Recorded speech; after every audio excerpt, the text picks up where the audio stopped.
Vegna áskorunar hafa ég ákveðið að tala aðeins þessar jöfnur sem þið notið í kafla 37 og aðalmálum jöfna sem þið eiginlega þurfa að hafa í huga þessi jöfna hér sem gamma hér, en hún sem sagt stuð sem að breytist eftir því hversu hratt ef þið erum með 2 ramma, rammi 1 kerfi hér, því persóna í þessum ramma hér og persóna 2 í hinu rammanum og sem sagt ef þessi fer að hreyfast að þá sem sagt og hann hreyfist í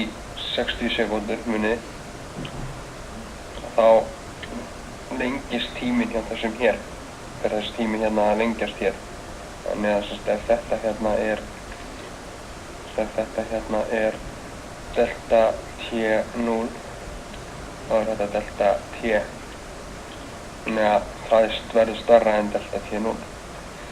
og ef eins og þið sjáið þá getið þið sagt sem sagt að delta t sé jafnt og delta t0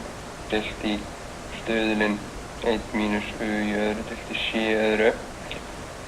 en það sem að gamma er jafnt og 1 á móti brotinu 1 mínus u í öðru deilt í c í öðru þá getið þið sett 1 á móti mínus u í öðru deilt í c í öðru út fyrir sinnum delta t0 sem að er gamma sinnum delta t0 og þessi stærð þegar að þeir farið að hreyfa þessi rammi hér hreyfist séð frá þessum hér og þá stækka þessi tími sem að þessi p upplifir en tíminn sem að svo sem inn í rammanum, hreyfanlega rammanum upplifir TMR, hann lengist hann í raun og veru stendur í stað ok, ég ætla að útskýra styttingu á lengd þegar að upphafslengdin okkar er L0 þegar við erum með 2 einstaklinga þess að konuna Marvin í myndun heiti Malvin og Stanley sem er fyrir utan Stanley þá erum við með lengd sem er L0 á báðum svo þegar við förum á stað